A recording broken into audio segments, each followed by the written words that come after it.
Je reviens dans ce direct ce soir pour dire merci à Dieu et merci à Dieu, merci au Créateur parce que hier était hier.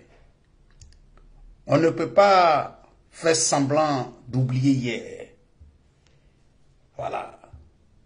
Je le dis haut et fort pour tous ceux qui veulent l'entendre. Une chose est sûre et certaine. On peut tout dire, on peut tout raconter, on peut tout imaginer, mais que les gens sachent une chose.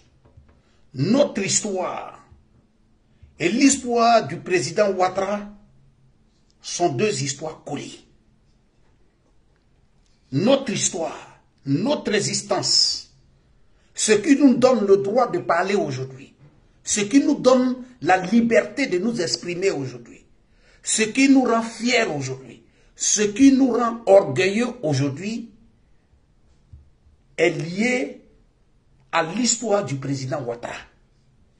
Parce que, je le dis haut et fort, je vois aujourd'hui certaines personnes dire, mais comment se fait-il aujourd'hui que des gens du RHDP peuvent parler de Tidiane Thiam et dire que Tidiane Thiam c'est un étranger? Je vous dis, nous on ne dit pas que Tidiane Thiam est un étranger. Et c'est les mêmes personnes encore qui viennent vers moi pour me dire, Zoulou de Bogota, il faut dire aux militants du RHDP là, ceux qui parlent aujourd'hui de problèmes d'étrangers de Tidiane Thiam, ils n'ont qu'à se mettre dans la tête que le petit frère, le grand frère de Tidiane Thiam est ministre auprès du président Ouattara. Je te comprends mon frère, mais certainement que tu as une mémoire courte. Parce que la même phrase aujourd'hui que tu es en train de dire, pour me dire, Zoulou de Bogota, on ne peut pas parler de problèmes d'étrangers de Tidiane Thiam parce que son frère est ministre avec le président Ouattara. Mais mon frère, mais est-ce que tu connais l'histoire de la politique de la Côte d'Ivoire? Est-ce que tu connais vraiment l'histoire de la politique de la Côte d'Ivoire? La même chose que tu es en train de me dire aujourd'hui, en me disant que le frère de Tidiane Thiam est ministre du président, est cadre du RHDP, mais ce que tu oublies, c'est que vous oubliez. Ma petite soeur Mati, salam alaikum à toi, ma très chère. J'espère que tu vas bien. Drissa Traoré. Ce que vous oubliez,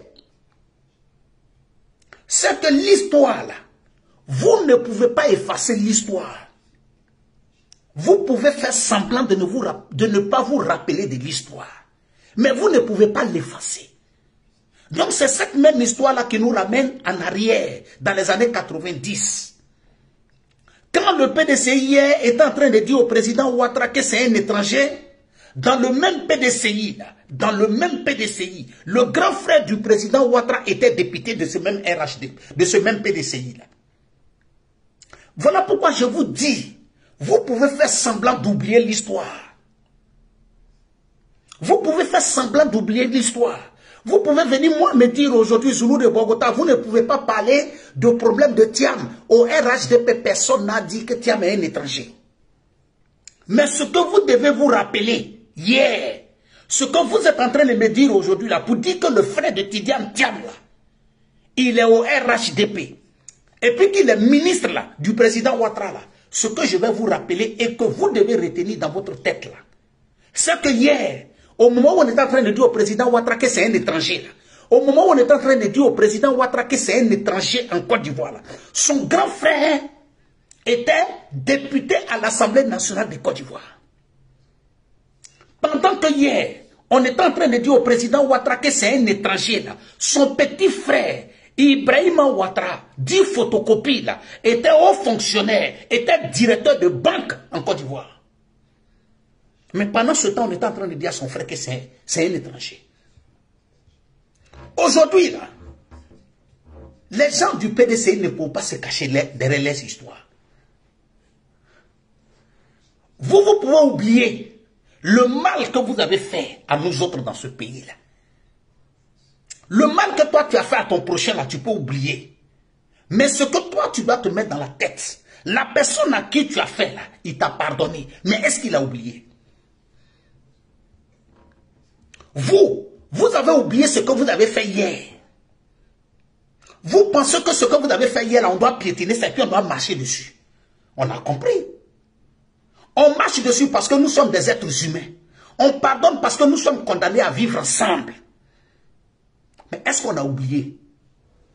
Mais le fait de vous dire qu'on n'a pas oublié, ce n'est pas parce qu'on veut retirer ce qu'on a fait. Mais on prend nos précautions. On prend nos précautions parce qu'on sait. On sait que ce que vous avez fait hier, là, ce n'était pas une erreur. Ce n'était pas un accident de la vie. Parce qu'on appelle accident, on appelle erreur, les actes commis alors qu'on est ici, on ne voulait pas. Alors que ce que vous nous avez fait hier, là, vous l'avez préparé. Ce que vous avez fait hier, c'était fait expressément. Vous avez planifié. Donc, on a oublié. On vous a pardonné. On n'a pas oublié. Mais on vous a pardonné parce que nous sommes condamnés à vivre ensemble. Nous sommes condamnés à vivre ensemble. Mais on n'a pas oublié. Parce que si on oublie, surtout avec votre mentalité que vous avez, si on oublie, ça veut dire que ce qui nous est arrivé hier, là, ça va se répéter. L'histoire va se répéter. Donc, on vous pardonne. On n'oublie pas. Et on prend nos précautions. Parce qu'on sait. Voilà pourquoi notre histoire est attachée à l'histoire du président Ouattara. Oui. Les autres peuvent être ingrats envers ton bienfaiteur. Mais toi, tu ne peux pas être ingrat avec ton bienfaiteur. Le président Ouattara hier a risqué sa vie pour nous. Les Adama Tunkara hier ont risqué leur vie pour nous. Les Cissé Bakongo ont risqué leur vie pour nous.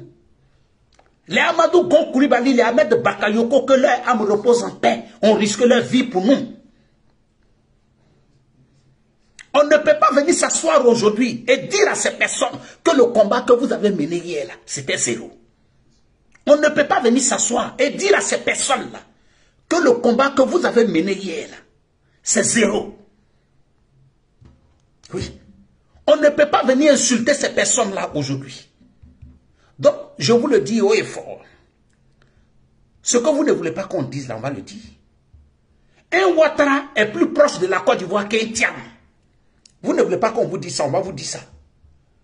Parce que ce thème-là, ce n'est pas nous, on a envoyé ça dans le pays, c'est vous qui avez envoyé ça dans le pays. Le grand frère du président Ouattara était vice-président de l'Assemblée nationale de Côte d'Ivoire. Vice-président de l'Assemblée nationale de Côte d'Ivoire. Ce qui signifiait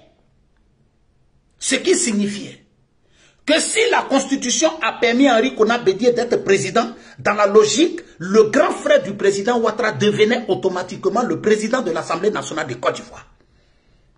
Et que si, 10 jours après, le président Henri Konan Bédié venait pas perdre la vie, automatiquement le grand frère du président Ouattara devenait le président de la République de Côte d'Ivoire. Est-ce que ce que j'ai dit là, c'est faux? On est en train de parler de l'histoire ici. On est en train de parler de l'histoire. On est en train de parler de notre vécu. On est en train de parler de la réalité de la Côte d'Ivoire dans les années 90. C'est de ça qu'il s'agit. On est en train de parler de ce que les gens ont vécu dans la réalité. Et personne ne peut venir nous dire le contraire. Personne ne peut venir nous dire le contraire. Quiconque s'hasarde à vouloir transformer cette histoire, quiconque veut s'hasarder à transformer cette histoire est un malhonnête, est un inconscient. C'est de ça qu'il s'agit. Il y a des gens aujourd'hui qui sont là, qui sont en train de nous parler de l'augmentation de l'électricité, l'augmentation de ci et là, l'augmentation de là et là. Mon frère, je vais te dire, moi-même qui viens en Europe ici, matin, midi, soir, on augmente les tasses. Pose la question à ceux-mêmes-là, ces panafricains qui vivent en Europe ici, là, il faut leur poser la question. On a tous reçu les lettres à la maison en France, en Italie, en Allemagne, en Espagne. On a tous reçu les lettres à la maison de l'État qui nous dit qu'en 2024, là, il y aura une augmentation de l'électricité de 10%, de 20%. On vous dit ça. On a tous reçu les lettres en Allemagne, en Belgique, en Italie, en France, en Espagne. On a tous reçu les lettres à la maison, ceux qui payent facture. Hein. C'est d'eux que je parle. Je ne parle pas de ceux qui ne payent pas des factures. Parce que toi qui ne payes pas de factures, tu ne peux pas savoir qu'il y a eu une augmentation de l'électricité. Parce que tu ne payes pas de factures. Parce qu'on te donne tout. Mais pourquoi les factures de courant augmentent? Les factures de courant augmentent à cause de vous les panafricains. Parce qu'en réalité, ceux qui sont aujourd'hui nourris, blanchis par les Européens, c'est bel et bien les panafricains. Ceux qui sont nourris, blanchis par les panafricains, c'est bel et bien ceux qui sont nourris, blanchis par les Français, par les colons là, en Europe ici, c'est bel et bien les panafricains. Donc, je vous informe, l'augmentation de l'électricité en Côte d'Ivoire, même en Europe ici, ceux qui parlent, il y a eu augmentation. Oui. Maintenant, vous êtes libre d'aller sur ceux qui veulent parler de l'électricité. Nous, aujourd'hui, on est dans un combat où on doit dire merci au président Ouattara. Nous, on ne va pas attendre la mort du président Ouattara pour lui dire merci. On ne va pas attendre la mort du président Ouattara pour lui dire merci. On ne fera pas comme au PDCI. Vous avez poussé Henri Konan Bédié dans la bêtise humaine. Ce n'est pas moi qui l'ai dit.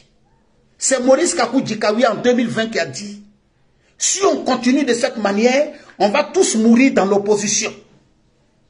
On va tous mourir dans l'opposition.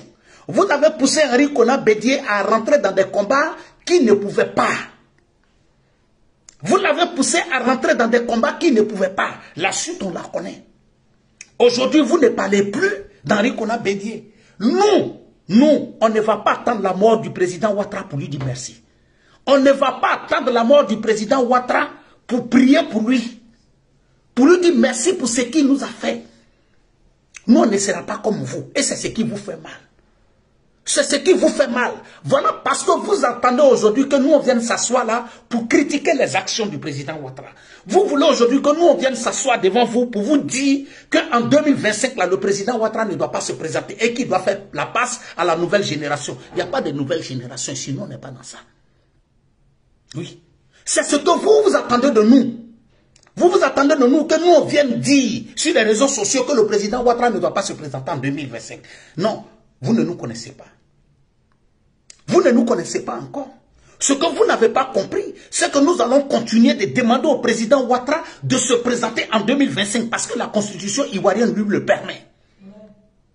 Oui. Nous allons continuer de lui demander ça matin, midi et soir. Parce que la constitution ivoirienne lui donne le droit de se présenter. Mais je sais que ça vous fait mal. Mais ça va continuer de vous faire mal. Mettez les cœurs pour protéger le direct, s'il vous plaît. Mettez les cœurs. Mettez les cœurs, s'il vous plaît. Mettez les cœurs. Mettez les cœurs. Nous n'allons pas rentrer dans votre désordre. Oui.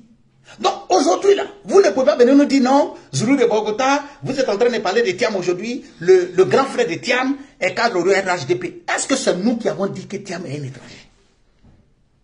Est-ce que c'est nous qui avons dit que Thiam est un étranger? On vous a déjà dit une chose. Tant que le président Ouattara, lui-même, il n'a pas dit qu'il ne sera pas candidat en 2025, nous, au RHDP, pour nous, là, notre candidat légitime pour 2025, là, c'est le président Ouattara. Notre candidat légitime pour 2025, parce qu'on a compris la politique de l'opposition. On a compris la politique de l'opposition. Ça dit que vous êtes là aujourd'hui, vous êtes en train de nous mamailler, vous sortez, le PPACI veut pousser les gens comme les Don Melo, pour dire que les Don Melo seront le candidat, parce que vous pensez qu'en faisant cela, vous allez pousser le président Ouattara à dire qu'il n'est pas candidat. Et puis après, le PPACI va se retourner pour dire que les candidats, c'est Laurent Gbagbo. Nous, on connaît. Oui. Dawamed le transitaire, mon jeune frère, salut à toi depuis ta position.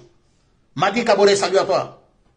Ça dit qu'aujourd'hui, là, le PPACI, les gens de l'opposition, surnomment de vous à moi, dans quel monde les gens de l'opposition sont plus préoccupés par le fait que c'est le parti au pouvoir qui choisit son candidat. Ça dit qu'au PPACI, là, au PDCI, là, ils sont plus préoccupés que le RHDP d'avoir choisi son candidat. Parce qu'on connaît votre politique. On connaît votre politique. Le PPACI aujourd'hui est dans une marmaille. Le temps de loi Oulaye est fini. On est là maintenant, on parle de Don Melo. Parce que vous voulez forcément que le président Ouattara sorte pour dire non, je ne suis pas candidat. Et puis après, vous au PPACI, là, vous allez sortir pour dire, pour nous, le président Laurent Gbagbo est notre candidat. C'est ça, on connaît votre politique. Et comme ça, quand vous allez dire ça, vous allez dire de toutes les façons, le président Ouattara a dit qu'il n'est pas candidat, donc Laurent Gbagbo est candidat. C'est de ça qu'il s'agit. Donc, je le dis haut et fort, tous ceux qui rentrent dans ce combat-là aujourd'hui, non, le président Ouattara il est fatigué. Toi, tu es qui pour dire que le président Ouattara est fatigué? Toi, tu es qui pour dire que le président Ouattara est fatigué? Il faudrait que l'opposition ivoirienne retienne une chose, je le dis, pour que ça rentre dans vos oreilles.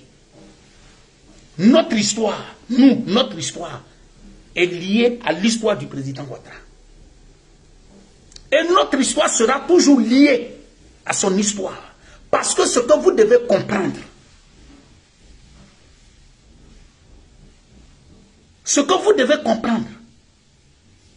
l'histoire du RHDP, là, c'est lié au président Ouattara.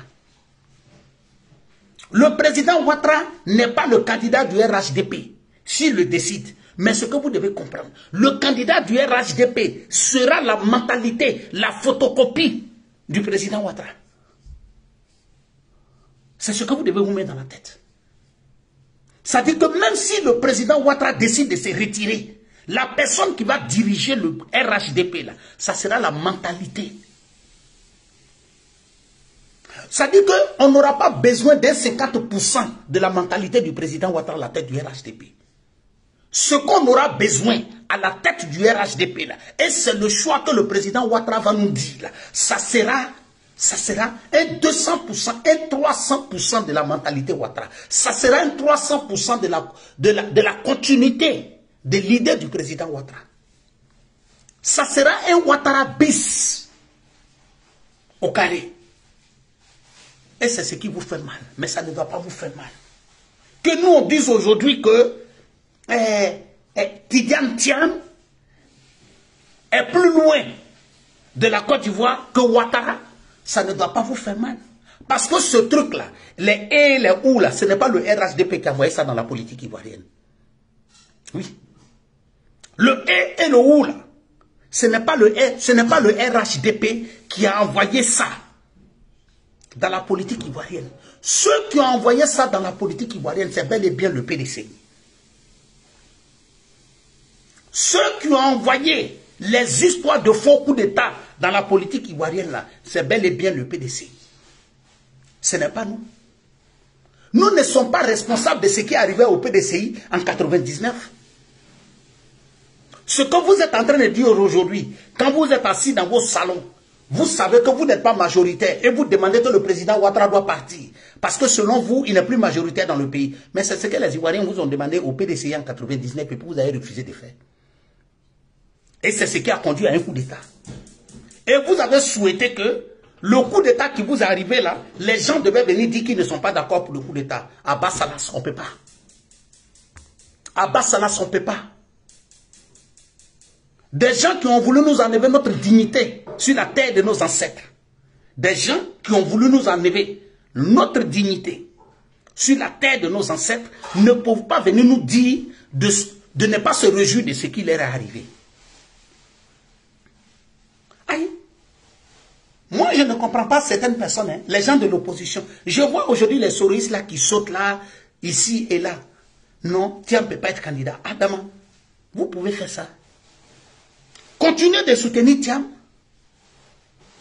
Continuez de soutenir Thiam. Parce que hier, là, vous avez chanté sur les réseaux sociaux ici, là. Thiam n'a qu'à venir. Continuez de soutenir Thiam. Continuez de soutenir Thiam.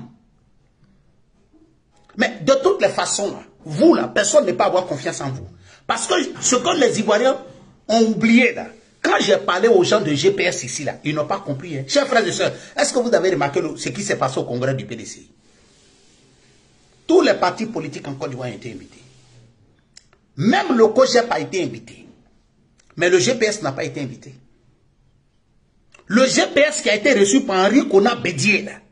Le GPS qui a été reçu par Henri Konan Bédié. Le GPS qui a été, comment on appelle, dans la famille d'Henri Konan Bédié pour souhaiter les condoléances d'Henri Konan Bédié à la famille Henri Konan Bédié, là, au PDCI, là, au congrès du PDCI n'ont pas été invités. Ça veut dire que, en réalité, là, dans la politique ivoirienne aujourd'hui, je le dis matin, midi et soir, Soro Diom est considéré aujourd'hui comme una persona non grata. Oui, d'après les Italiens. Soro Diom est considéré comme una persona non grata. Ça dit que les gens n'ont pas besoin de lui.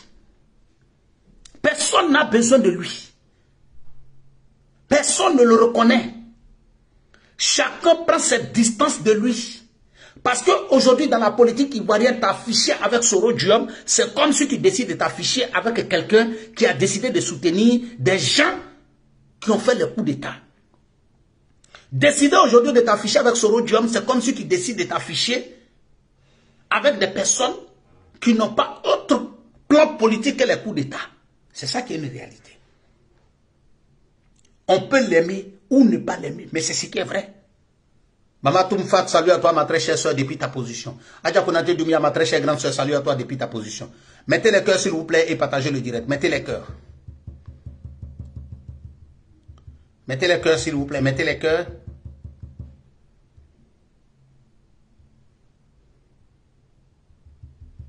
Hein? Ce qui vous fait mal aujourd'hui, c'est ça. Mais ça ne doit pas vous faire mal, parce que nous, ce que nous sommes en train de dire là, ce n'est qu'une réalité. C'est de la pure vérité. Vous ne pouvez pas vous cacher aujourd'hui derrière votre histoire. Les Ivoiriens savent ce que vous êtes en principe. Les Ivoiriens le savent.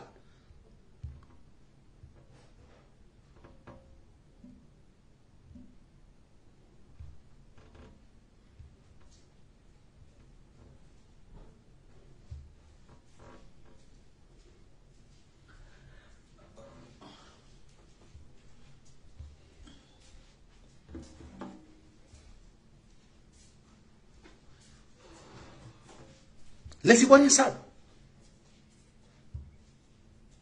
Le grain de Boundiali, Traoré Kamel, salut à toi depuis ta position. Merci beaucoup, mon jeune frère.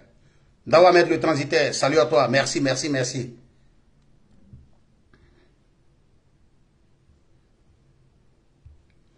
Partagez le direct et mettez le cœur, s'il vous plaît. Mettez le cœur, s'il vous plaît.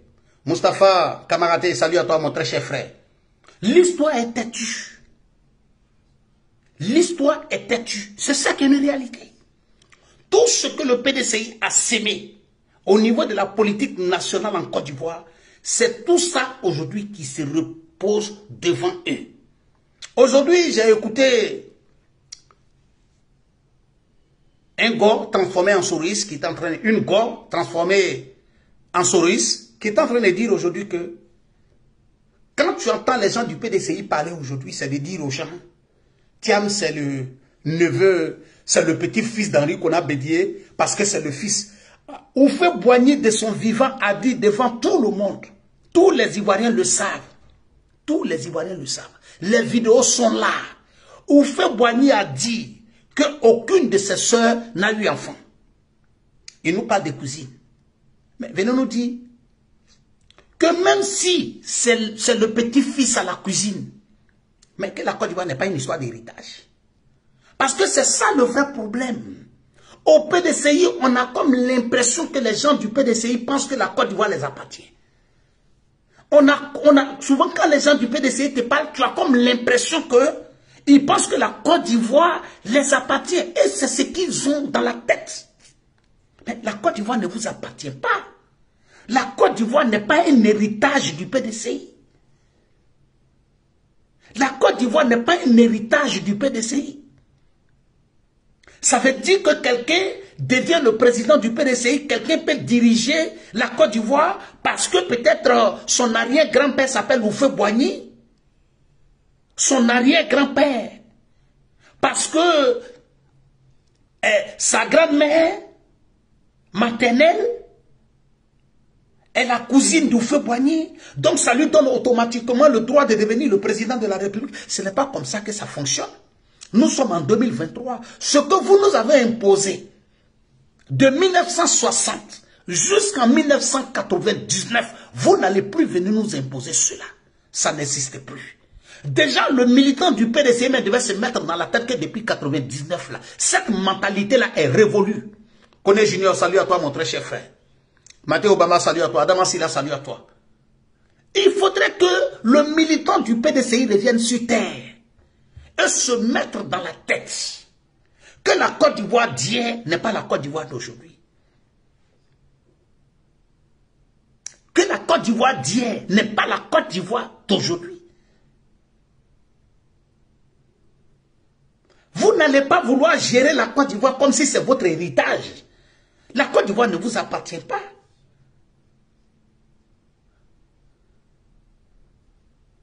Le PDCI est un parti politique de la Côte d'Ivoire. Mais la Côte d'Ivoire n'est pas un pays du PDCI. La Côte d'Ivoire n'est pas un pays du PDCI. Mais c'est bel et bien le contraire. C'est le PDCI qui est un parti politique de la Côte d'Ivoire. Ça veut dire que l'existence du PDCI là, est venue après la naissance de la Côte d'Ivoire. Et non le contraire. Donc vous ne pouvez pas venir nous dire aujourd'hui que vous allez forcément pousser des gens pour les mettre à la tête de notre pays parce que selon eux, ils ont des liens de parenté avec Houphouët-Boigny. Houphouët-Boigny a fait son pouvoir, il a fait ce qu'il devait faire, c'est fini. Et la Côte d'Ivoire continue. La meilleure manière de rendre hommage à Houphouët-Boigny, c'était de bien gouverner le pays quand il est venu à manquer. La meilleure manière. Mais aujourd'hui, ce que nous sommes en train de voir aujourd'hui au PDCI, ce que nous avons reproché hier à Henri Konan Bédié, c'est ce que le PDCI aujourd'hui reproche aujourd'hui à Henri Konan Bédié. Quand tu parles, on te dit non, c'est le petit-fils d'Houphouët-Boigny, c'est le petit-fils comme ça. Vous pensez qu'on est dans une histoire de petits-fils ici? Vous pensez qu'on est dans une histoire de petits-fils? Vous pensez que si nous on veut parler d'une histoire de petits-fils là, nous on va demander au président Ouattara? Il faut prendre ton petit frère photocopie, tu vas le déposer. Si c'est une histoire d'héritage là, on va demander au président Ouattara de prendre le premier fils de photocopie pour le déposer à la tête du pays parce que c'est une histoire d'étranger. Si vous pensez que on est dans une histoire d'héritage, on va demander au président Ouattara de prendre l'enfant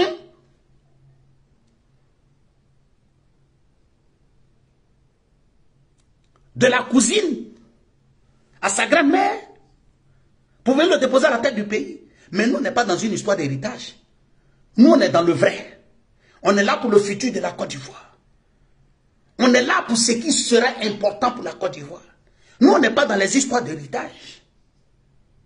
La Côte d'Ivoire, c'est les mêmes gars qui ont dit ici, quand on a choisi Amadou Bon Coulibaly, que le pouvoir ne se lègue pas. Pourquoi aujourd'hui vous allez venir nous dire que le Thiam peut être le bon choix de la Côte d'Ivoire parce qu'il vient de la famille d'Houphouët-Boigny?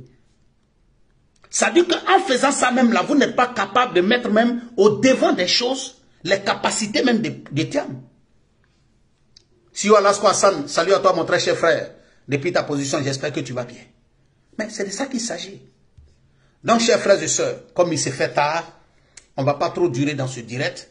Je vais devoir vous laisser, mais sachez que nous sommes ensemble.